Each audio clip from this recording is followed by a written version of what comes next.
पंतप्रधान नरेंद्र मोदी यांना भारताला महासत्ता करायचं आहे। लवकरात लवकर क्रमांक 3चा आर्थिक शक्ती असलेला देश। देशात नरेंद्र मोदी असं काही करतायत आणि महाराष्ट्रात देवेंद्र फडणवीस राज्याला लवकरात लवकर $1 ट्रिलियन इकॉनॉमी करायचं स्वप्न पाहतायत। नरेंद्र एक करतायत, देवेंद्र एक करतायत आणि प्रत्यक्ष महाराष्ट्रात भलतंच होत आहे। या भलतंच काही होण्याचा भाजपला त्रास होतोय का? या भलतंच काही होण्याची कारणं काय आहेत? भारतीय जनता पक्षाने विधानसभेच्या निवडणुकीला सामोरं जाताना फोडलेल्या 2 पक्षांमधले तुकडे आपल्या बरोबर घेतले। ती भारतीय जनता पक्षाची तशी गरजही होती आणि भारतीय जनता पक्षाच्या विस्तारवादी राजकारणाची ती आवश्यकता मानली जात होती। एकनाथ शिंदे यांनी प्रत्यक्ष बाळासाहेब ठाकरे यांच्या मुलाकडचे आमदार स्वतःकडे ओढून आणले होते, त्यामुळे त्यांना मुख्यमंत्री पदाचं बक्षीस मिळालं होतं। मी बरोबर येतो सांगून तो वचनभंग करणाऱ्या शरद पवार साहेबांनाही काहीतरी जाणवून देणं भाग होतं, म्हणून पुतणा वेगळा काढला गेला होता। अजितदादा पवार बरोबर आले होते। या दोन्ही पक्षांच्या सहाय्याने भारतीय जनता पक्षाचं बहुमत या विधानसभेत 237 पर्यंत गेलंय। आत्तापर्यंत कदाचित कोणत्याही सत्ताधारी पक्षाला एवढं बहुमत महाराष्ट्रात मिळालेलं नाही, नजीकच्या काळात तर अजिबात मिळालं नव्हतं। अशा परिस्थितीत भारतीय जनता पक्षाला आता मित्रपक्ष लोढणं वाटायला लागले आहेत का? काल देवेंद्र फडणवीस दिल्लीतून परत आले आहेत। दिल्लीचा दौरा राजकीय नव्हता, दिल्लीचा दौरा विकास कामांसाठी होता, असं त्यांच्या कार्यालयांनी जी वक्तव्य आणि ज्या घडामोडी पाठवल्या आहेत त्याच्यावरून सूचित केलं जात आहे। मुंबई विकसित करायला काय हवंय याचा रोडमॅप तयार आहे। विदर्भात गुंतवणूक जावी याच्यासाठी काय करायला हवं विचार तयार आहेत। खानदेशात, कोकणात, मराठवाड्यात बदल कसे होतील आणि महाराष्ट्र हे लवकरात लवकर विकसित राज्य कसं होईल याच्या योजना स्पष्ट आहेत। भारतीय जनता पक्ष दाखवायला विकासाचं राजकारण उत्तमपणे करू बघताय, पण प्रत्यक्षात चर्चा आहे ती त्यांच्या मित्रांच्या मंत्र्यांच्या आगळीकीची। एका मंत्र्यानं गृह खातं सांभाळत असताना आईच्या नावावर एक बार मंजूर करून घेतलाय। दुसरं कोणी नाही, आरोप झाल्यानंतर या मंत्र्याचे वडील रामदास कदम हे स्वतःच मान्य करतायत की हो, माझ्या पत्नीच्या नावावर बार आहे। योगेश कदम जे उत्तमरित्या खातं हाताळतायत गृहराज्यमंत्री म्हणून ते अडचणीत आले आहेत। दुसरे मंत्री सामाजिक न्याय अतिशय महत्त्वाचं खातं हाताळतायत, संजय शिरसाट हुशार आहेत, उत्तम बोलतात। त्यांच्या खोलीमध्ये पैशांनी भरलेली बॅग सापडल्याचं शिवसेनेचे नेते संजय राऊत यांनी जगाला सांगितलंय आणि संजय शिरसाट ही चित्रफित खोटी आहे असं न सांगता हो, ही खोली माझीच आहे असं सांगून बसले आहेत पहिल्यांदा। नंतर बरीच सारवासारव केली आहे। यादी इथेच थांबत नाही आहे। काही मंत्र्यांवरचे आरोप तर फारच मोठे आहेत, ते प्रत्यक्षात यायला लागले की आपण त्याच्यावरही बोलूच। दुसरा महत्त्वाचा मुद्दा झालेला आहे तो दुसऱ्या पक्षाचा। या पक्षाकडे कृषी खातं आहे, सर्वात महत्त्वाचं सध्याच्या काळात। पेरणीचे दिवस आहेत, पाऊस पडतोय, बियाणं तरारून वर येणार की पुन्हा काही संकट येणार, शेतीला कर्ज कसं आणायचं, वित्तपुरवठा कुठून करायचा, या चिंतेत महाराष्ट्र शेतकरी कास्तकार असताना कृषी मंत्री मात्र रमी पाहत बसले आहेत। तेही कुठे तर विधिमंडळात। भारतीय जनता पक्षाला खरोखरच या साथीदारांचं लोढणं व्हायला लागलंय का? कदाचित हो। देवेंद्र फडणवीस दिल्लीला गेले तेव्हाच भारतीय जनता पक्षाचे नवे प्रदेशाध्यक्ष रवींद्र चव्हाण देखील दिल्लीला गेले आणि ते केवळ काही मोजक्या भारतीय जनता पक्षाच्या नेत्यांना भेटले। या दोन्ही भेटींचा अर्थ काय आहे? निश्चितपणे देवेंद्र फडणवीस यांनी सहकारी पक्षांच्या आमदारांच्या वर्तनावर नाराजी व्यक्त केली आहे।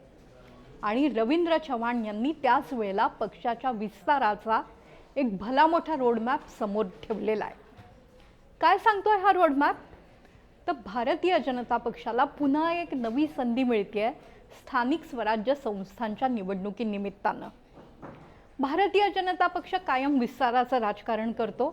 त्या विस्ताराच्या राजकारणामुळेच मुंबई महानगरपालिकेची निवडणूक गेल्या वेळा वेगळी लढली गेली आणि केवळ 2 जागा कमी घेऊन शिवसेनेशी बरोबरीत ही लढत थांबली. भारतीय जनता पक्षाला पुढे जायचं आहे. भारतीय जनता पक्षाला खरं तर कित्येक वर्षांपासून 100% भाजपचं स्वप्न पडतंय.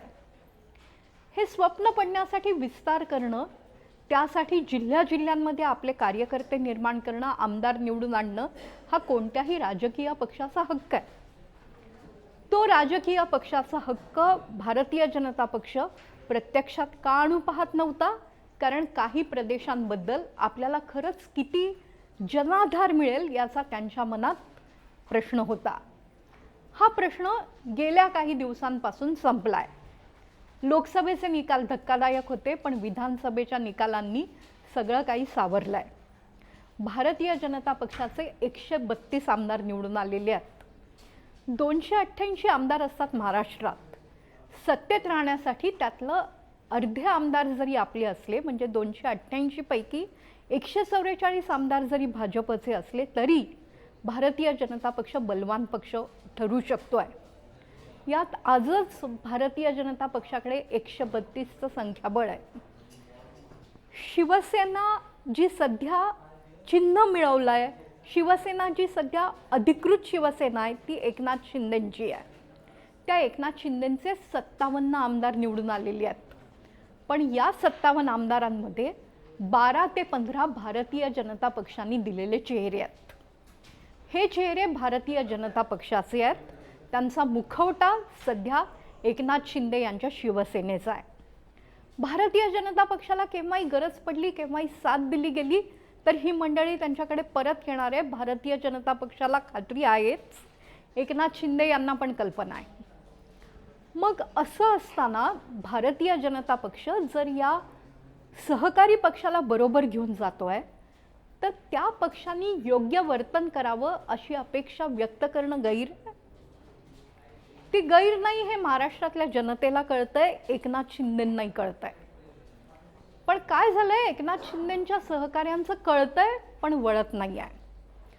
कुठेतरी एखादा मंत्री जादूटोणे करतोय. या मंत्र्याच्या जिल्ह्यामध्ये वेगळ्याच कोणाला तरी संधी मिळायला हवी आहे. सरळ आहे मी कोणाबद्दल बोलतेय, आदिती तटकरे यांच्या पालकमंत्रीपदाला आव्हान देणाऱ्या नेत्याची ही गोष्ट आहे. भरत सेठ गोगावले एक कोणती तरी जादूटोण्याची पूजा करतायत. पूजा करायला काही हरकत नाही, धार्मिक देश आहे आपला. पण जादूटोण्याच्या पूजेचे व्हिडिओ समोर आले तर गोगावले त्याबद्दल माफी मागत नाही आहेत, पूजा केली म्हणतायत. शिरसाट कदाचित चुकीने म्हणून बसले आहेत की हो माझीच खोली आहे. रामदास कदम बडे नेते ते म्हणतात की हो हो माझ्या बायकोच्या नावाने बार आहे. आणि माणिकराव कोकाटे जे राष्ट्रवादी काँग्रेस अजितदादांचे जवळचे आहेत त्यांनी तर भलतंच टोक गाठलेलं आहे. ते म्हणतात की राज्यच भिकारी आहे, राज्याची अर्थव्यवस्थाच भिकारी आहे. त्यांना त्यांचे नेते उपमुख्यमंत्री अजितदादा पवार सांगतायत की इजा झाली आहे, बिजा झाली आहे, तिजेला माफी नाही. त्यानंतरही माणिकराव कोकाटे शांत बसायच्या ऐवजी ठिकठिकाणी मेळावे आयोजित करतायत. सिन्नरच्या त्यांच्या मतदारसंघामध्ये सांगतायत की हो मी कायम जनतेची कामं केली आणि तुम्ही सातत्याने माझ्याबरोबर राहिलात याबद्दल मी तुमचा आभारी आहे. 4-5 वेळा निवडून आलेला आमदार आहे, अत्यंत लोकप्रिय आहे, दबंग आहे. पण मनात जे असतं ते खरंच राजकारणात बोलायचं असतं का? मित्र पक्षांच्या या पडदा न ठेवता बेमालूमपणे कोणतीही भूमिका झाकण्याच्या ऐवजी सरळ आणि स्ट्रेट बोलण्याचा भारतीय जनता पक्षाला त्रास व्हायला लागलेला आहे. हा त्रास कसा आहे तर अख्खा महाराष्ट्र भारतीय जनता पक्षाच्या माध्यमातून सुरू असलेल्या विकास प्रकल्पांऐवजी चर्चा करतोय ती मंत्र्यांच्या आणि आमदारांच्या विचित्र वर्तनाची. भारतीय जनता पक्ष मोठे मोठे रस्ते बांधतंय, खरं तर गावापर्यंत हा विकास जायला हवा यासाठी पाणंद रस्ते करताय. नुसतंच इथे काही मोठाली तयार होत आहेत रस्ते असं नाही आहे. अटल सेतू जसा होतोय, जसं मिसिंग लिंक तयार होते आहे, तशीच गाव पातळीवर छोट्या छोट्या रस्त्यांची मालिका देखील अत्यंत उत्तम प्रकारे प्रत्यक्षात आणली जाते आहे. महिलांना काही धोरणांनुसार पैसे दिले जात आहेत. अर्ध्या तिकिटाच्या सवलतीमुळे महिलांचा विकास होतोय अशी वृत्त छापून येत आहेत. पण या सगळ्यावर पाणी फिरणाऱ्या गोष्टी होत आहेत त्या सहकारी पक्षांच्या आमदारांच्या वर्तनाने. महाराष्ट्राच्या प्रत्येक भागात गुंतवणूक यावी यासाठी फडणवीस प्रयत्न करतायत. त्यासाठीच ते परदेशात जात आहेत.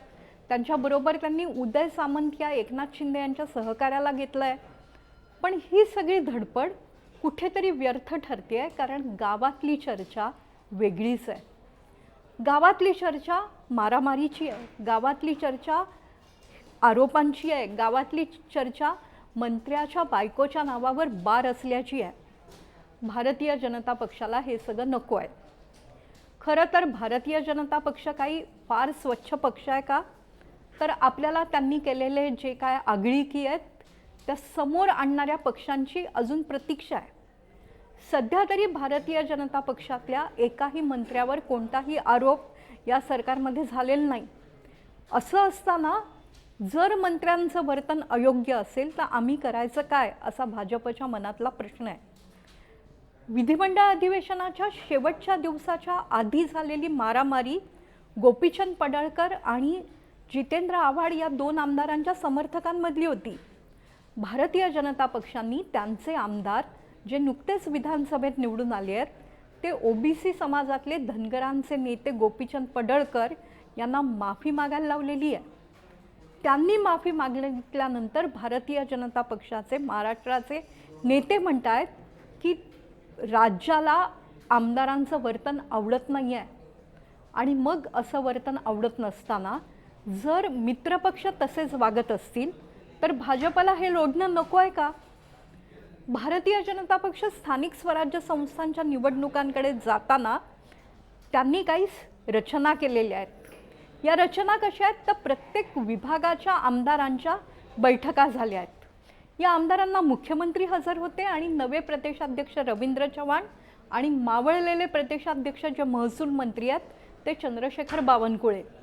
आमदारांना विचारलं जात आहे की कोणती कामं तुम्हाला मंजूर करून हवी आहेत, कुठे अडतंय, सरकार तुम्हाला कुठे मदत करू शकतं नाही आहे, नोकरशाही कुठे आड येते आहे, त्या कामांची यादी करून ती कामं मार्गी लावली जात आहेत.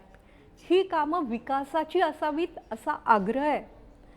तुमच्या गावामध्ये मतदारसंघामध्ये येणाऱ्या कोणत्याही नव्या उद्योगांकडून खंडणी मागू नका असा सज्जड दम मुख्यमंत्र्यांनी आमदारांना दिलाय असं सांगताय. अशा पद्धतीने जर विकासाचं राजकारण होत असेल आणि त्याबद्दलची जी काय सुविधा घेणं असेल ते जनतेसमोर न येता एक मोठ्या लेवलला एकमेकांना आधार देणं असेल उद्योग आणि सरकारनी, तर भारतीय जनता पक्षाचं मत सरळ आहे. आम्ही अत्यंत उत्तमपणे कारभार करून जनतेचे प्रश्न सोडवण्याचा प्रयत्न करणार आहोत. या प्रयत्नांमध्ये जर मित्रपक्ष अडसर ठरत असतील तर भारतीय जनता पक्ष करणार काय? मला वाटतंय की भारतीय जनता पक्ष येणाऱ्या स्थानिक स्वराज्य संस्थांच्या निवडणुकीत स्वबळावर स्वतःची ताकद दाखवून देण्याचा प्रयत्न करणार आहे. मुंबईमध्ये शिवसेनेचा वारसा आहे, ठाकरे नावाचं वलय आहे. ठाकरे ब्रँडमधले भाऊ भाऊ एकत्र येतील का अजून प्रतीक्षा आहे. पण या ठाकरे ब्रँडचे सर्वाधिक आमदार स्वतःजवळ ठेवणारे एकनाथ शिंदे भारतीय जनता पक्ष मुंबईत स्वतःकडे ठेवेल आणि त्यांच्या ठाण्यातही त्यांच्याशी युती करणार नाही अशी शंका सध्या दिसते आहे. ही शंका भारतीय जनता पक्ष विस्तारासाठी आवश्यक जरी असली तरी राज्याच्या राजकारणात काहीशी खळबळ माजवून देणारी आहे. भारतीय जनता पक्षासाठी जर आम्ही त्यांच्या सरकारमध्ये सामील झालो तर ह्या सर्व सत्तेचे फायदे आम्हालाही मिळायला हवे असं सहकारी पक्षांना वाटणं स्वाभाविक आहे. सहकारी पक्ष महायुतीबरोबर असतील ते फक्त सरकारमध्ये आणि स्थानिक स्वराज्य संस्थांमध्ये नाही असं कसं काय होईल? पण भारतीय जनता पक्ष स्वबळावर सर्वत्र निवडणूक लढवणार असेल तर उत्तर काय द्यायचं याचं नियोजन सहकारी पक्षांनी सुरू केलेलं दिसतंय। या प्रयत्नांचा भाग म्हणूनच 41 आमदार निवडून आणणारे अजितदादा पवार सहकाऱ्यांना विचारतायत की काका शरद पवारांना आपण बरोबर घ्यायचं का। अजितदादा पवार यांनी वारंवार माझी वैचारिक भूमिका वेगळी आहे सांगितलंय। संघाचा आणि भारतीय जनता पक्षाचा उजवा अजेंडा मला मान्य नाही हेही स्पष्ट केलंय। त्यांच्याही मनात कुठेतरी महत्त्वाकांक्षा जागृत झालेल्या आहेत। कोणालाही आपण मुख्यमंत्री व्हावं असं वाटतं। त्यामुळे पश्चिम महाराष्ट्राचा त्यांचा जो भाग आहे तिथे कुठल्याही प्रकारची युती न करता ते स्वतंत्रपणे स्वबळावर लढण्याची शक्यता जास्त आहे। पवार साहेब बरोबर असले तर काका पुतण्या मिळून पश्चिम महाराष्ट्र पुन्हा काबीज करू शकतात असं पवारांच्या काही कार्यकर्त्यांना वाटतंय। अजितदादांना काय वाटतंय कळत नाही आहे, ते कानोसा घेत आहेत एवढंच आपल्याला कळतंय।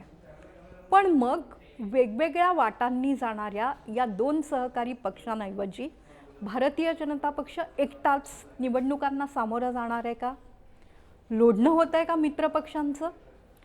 संजय शिरसाट कॅबिनेट मंत्री आहेत तर माधुरी मिसाळ या राज्यमंत्री आहेत। माधुरी मिसाळ आणि संजय शिरसाट यांच्याबद्दलचे जे वादंग आहेत ते समोर आलेले आहेत। दोघांनी एकमेकांना खरमरीत पत्र लिहिलेली आहेत। सामाजिक न्याय खात्यातल्या घडामोडी बाहेर आल्या, अशा घडामोडी अन्य खात्यांमध्ये देखील सुरू आहेत। कुठेतरी एकनाथ शिंदे यांच्या आक्रमक आमदारांमुळे आपलं नुकसान होतंय हे स्पष्ट झालंय। त्यांचे आर्थिक व्यवहार तपासून पाहिले जात आहेत। राज्यातली काही कंत्राटं जी वेगळ्या कंपनीला दिली गेली होती ती रद्द करून पुन्हा नव्याने टेंडरिंग सुरू झालेलं आहे। याचा अर्थ भारतीय जनता पक्ष त्यांच्या सहकाऱ्यांना कुठेतरी एक वॉर्निंग देऊ पाहतोय। स्ट्रेट काम करा, सभ्यपणे समोर या आणि मगच आम्ही तुम्हाला मान देऊ अशी कुठली तरी एक अंतर्गत जाणीव देणं सध्याच्या सरकारमध्ये सुरू झालंय का? पब्लिक पुराणमध्ये हा प्रश्न आहे आणि पब्लिक समोर आपण हा प्रश्न मांडतो की खरोखरच भारतीय जनता पक्ष मित्रपक्षांना लोढणं मानायला लागली आहे का? त्यांना बाजूला ठेवून निवडणुका लढल्या जाणार आहेत का? मुंबईच्या आसपासच्या ज्या महापालिका आहेत तिथे देखील मोठा संघर्ष होणार आहे।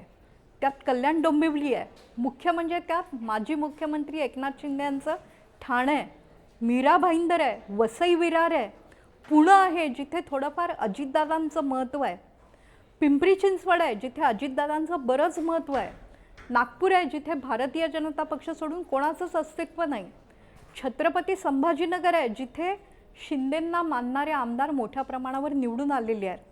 या सगळ्या महानगरपालिकांमध्ये आणि राज्याचा कारभार सांभाळणाऱ्या जिल्हा परिषदांमध्ये वेगळंच काही घडतंय का? महाराष्ट्र राजकीयदृष्ट्या या सरकारमध्ये एकत्र आहे, पण स्थानिक स्वराज्य संस्थांच्या निवडणुकात मात्र केवळ 3-4 नाही तर 5-6 वेगवेगळे पक्ष समोर येणार आहेत का असा प्रश्न सध्या निर्माण झाला आहे। भारतीय जनता पक्षाची प्रतिमा अत्यंत चांगली असल्याचं त्यांच्या नेत्यांना कायम वाटत असतं। तसा प्रचार ते सातत्याने करत असतात। ही प्रतिमा सहकाऱ्यांमुळे खराब होऊ नये असं कुठेतरी भारतीय जनता पक्षाने मनात घेतलेलं आहे आणि त्यामुळेच दिल्ली भेटीत देवेंद्र फडणवीस आणि रवींद्र चव्हाण यांनी त्यांच्या नेत्यांकडून स्वबळावर लढायची परवानगी मागितली आहे का असा आजचा प्रश्न आहे। पब्लिकला याबद्दल काय वाटतंय त्यांनी आम्हाला जरूर कळवावं। फेसबुक, इंस्टाग्राम, ट्विटर या सगळ्यावरती आम्ही उपलब्ध आहोत। आपल्या प्रतिक्रियांचं स्वागत आहे। पब्लिक पुराणमध्ये मृणालिनी नानिवडेकर आज इथेच थांबते आहे आपल्या प्रतिक्रियांच्या प्रतीक्षेत।